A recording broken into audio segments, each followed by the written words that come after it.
Assalamualaikum warahmatullahi wabarakatuh. Perkenalkan, nama saya Muhammad Rizal Dipasa dari kelas 11 IPA 5.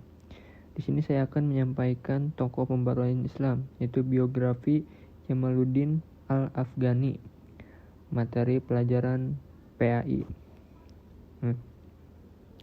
Nama asli beliau yaitu Jamaluddin Al-Afghani adalah Sayyid Muhammad bin Safdar Al-Husain. Ia adalah putra dari Sayyid Safdar yang lahir pada tahun 1838 dan wafat pada tahun 1897.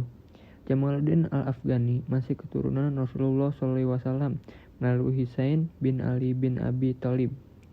Tanah kelahiran Jamaluddin Al-Afghani adalah Asadabad, Afghanistan, tetapi sebagian peneliti sejarah meyakini bahwa ia lahir di Asadabad, Iran. Jamaluddin adalah tokoh pembaru dari negara Afghanistan yang memiliki pemikiran unik dalam menanggapi dominasi Barat terhadap Islam.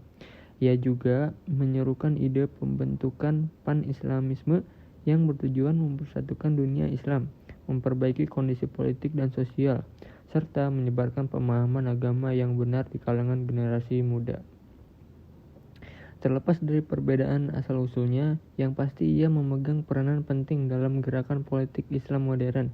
Ia dikenal luas di dunia Islam Sunni dan Syiah serta memiliki pengaruh yang besar karena perhatiannya terhadap kolonialisme bangsa-bangsa Barat dan absolutisme penguasa-penguasa Muslim sejak kecil. Jamaluddin telah menekuni berbagai cabang ilmu keislaman seperti tafsir, hadis, tasyawuf, dan filsafat Islam, serta belajar bahasa Arab dan Persia. Ketika remaja, ia mulai belajar filsafat dan ilmu eksakta menurut sistem pembelajaran Eropa modern dari tokoh-tokoh ulama seperti Syekh Muqtada Al-Asy'ari, Mullah Husain Al-Harnadi, Sayyid Ahmad Teherani, dan Sayyid Habbubi. Kemudian ketika beranjak 18 tahun, ia mulai bertolak ke India, lalu ke Mekah dan kembali ke Afghanistan. Pada masa pemerintahan Muhammad Azam Khan, Jamaluddin diangkat menjadi Perdana Menteri. Namun hal itu tidak berlangsung lama karena campur tangan Inggris dalam urusan politik di Afghanistan. Jamaluddin memilih bertolak kembali ke India dan Mekah pada tahun 1869 demi menghindari pengaruh buruk yang mungkin menimpanya. Perjalanannya ke Mekah untuk kedua kalinya ia menjadi awal dari keterlibatannya dalam kegiatan politik Islam internasional. Selanjutnya yaitu pemikiran Jamaluddin Al-Afghani. Setelah pergi ke Mekah untuk kedua kalinya, Jamaluddin mulai mencurahkan perhatian dan pemikirannya pada pembebasan dunia Islam dari penjajahan Barat. Ia sering memberikannya dua masalah yang dianggap sangat vital, yaitu mundurnya umat Islam dan penetrasi Barat ke tubuh umat Islam.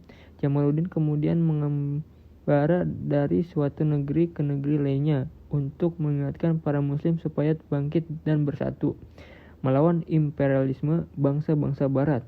Selain itu, Jamaluddin bahkan pergi ke jantung negeri Barat seperti Paris dan Amerika untuk melihat langsung sistem nilai kehidupan mereka. Dari pengembangan yang luas, wawasannya pun bertambah sehingga ia bisa menyimpulkan penyakit kronis yang menggerogoti umat Islam, di antaranya absolutisme dan kreatisme penguasa Muslim, sikap keras kepala dan keterbelakangan umat Islam dalam sains dan perbedaan menyebarkan pemikiran korup dan merusak cara berpikir seperti takayul, bidah dan khurafat, kolonialisme dan imperialisme Barat. Nah, selanjutnya ide-ide pembaharuan Jamaluddin Al-Afghani. Yang pertama, menggerakkan rakyat supaya mengadakan revolusi. Dalam pengalamannya melakukan kunjungan ke berbagai negara Islam, Jamaluddin melihat kenyataan bahwa dunia Islam didominasi oleh pemerintahan yang otokrasi dan absolut. Para penguasa dunia Islam menjalankan kekuasaannya sebagai kehendak mereka tanpa terikat pada konstitusi. Untuk membangun pemerintah yang bersih, maka rakyat harus mengadakan revolusi guna menentang kesewenang-wenangan penguasa mereka. Yang kedua, memperbaiki akidah umat muslim. Jamaluddin berusaha memperbaiki akidah umat muslim yang telah terkontaminasi dengan mengembalikan mereka ke sistem kepercayaan atau akidah Islam yang benar. Menurutnya, penyimpangan dari akidah Islam membuat umat tidak mampu menjadi manusia yang terhormat.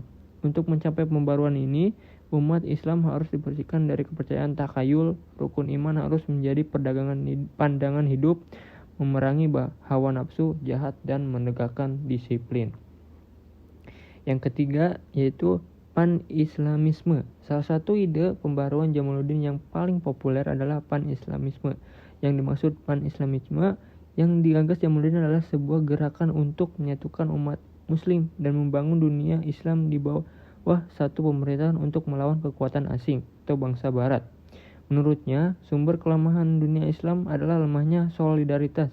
Apabila umat muslim mau bersatu dan menghadapinya, bangsa barat tidak lebih kuat dari mereka. Di dalam wadah pan-islamisme, tidak berarti bahwa negara-negara Islam harus melebur ke dalam satu pemerintahan tunggal seperti khalifah. Pan-islamisme lebih berbentuk solidaritas seluruh dunia Islam untuk merasakan senasib sepenanggungan melawan penjajah. Dari aktivitas dan gagasannya, Jamaluddin dapat dikatakan sebagai orang pertama dalam era modern Islam yang menyadari bahaya penetrasi barat dan perpecahan dunia Islam. Mungkin sekian penjelasan atau penyampaian dari saya. Mohon maaf bila ada kekurangan atau keterbatasan informasi. Wabillahi taufiq wal hidayah. Wassalamualaikum warahmatullahi wabarakatuh.